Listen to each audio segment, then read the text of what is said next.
Welcome to Review the PS2. On today's video, we're going to look at legally questionable anime girls. This sounds worse than it is. Today's game doesn't really need a review. The only thing you need to know is that it says Atlas in the bottom right corner, so this game gets an automatic 5 out of 5. Oh, I actually have to review it. Alright then. Arcana Heart is a 2D fighting game made by Examu. It started out as a Japan-only arcade cabinet, but eventually got a port to the PS2, followed by sequels on the PS3.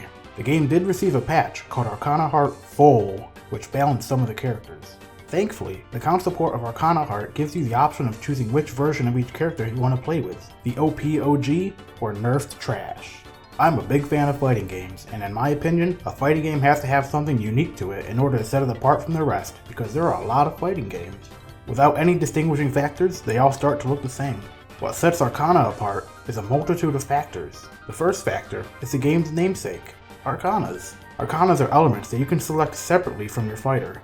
They're pretty standard. You got fire, water, air, and even cool things like time or poison. You can mix fighters and Arcanas in any way you choose, and you'll quickly find your favorite combos.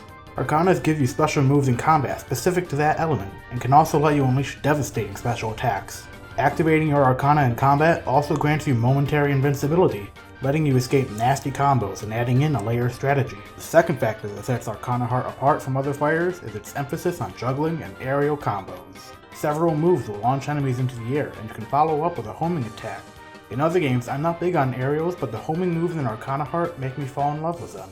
The third factor that sets it apart is its roster. Arcana Heart has an entirely female cast of diverse characters. Each one kinda fills an anime trope. We have the main one with a strong heart and cheerful demeanor. We have her best friend. We have a shy girl who's also a witch, a lolly in a swimsuit hellbent on world domination, the tsundere, the tomboyish half-demon that probably isn't a lesbian, the edgy one, a robot, a shrine maiden, and the animal. Put every OC and anime into a blender and you'll get the cast of this game. And they're all great. They all bring diverse fighting styles to the game. Some styles are similar to characters you'd see out of Street Fighter, while others are closer to characters from Skullgirls, namely Kira and Mayuri, who very much remind me of Big Band and Peacock. My favorites are these three. My least favorite is Mayuri, who is absolutely no fun to fight. The game's modes are pretty limited. You have Arcade, Story, and Versus mode. That's it. Arcade mode and Story mode are pretty much the same. One thing I really like is how much health the fighters get. I like being able to go all out and be super aggressive without the fight ending too quickly. It's not something you notice often, but the health bar in a fighting game can have a big impact on the enjoyment. One thing I did not like is having to use the PS2's D-pad for all the inputs. You can use the analog stick, but it isn't precise enough to get good with.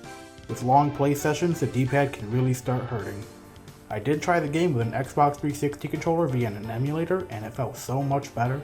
Arcana Heart is easy to pick up and get into, but very difficult to master. Most importantly, it's incredibly fun and an easy recommendation for anyone who likes fighting games and wants something different, or if they want to beat up anime children and their giant blobs of water.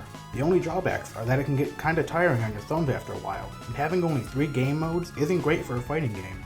That being said, Arcana Heart gets a 4 out of 5. Thanks for sticking around to the end of this video. I decided I'm going to use the PS2 to record all of my footage for the games. I was going to use an emulator just to get that HD. It introduces a lot of problems that I don't want to have to deal with. Plus, makes it feel a bit more authentic that I'm actually reviewing the PS2 instead of reviewing PS2 games on an emulator. Well, have a good one.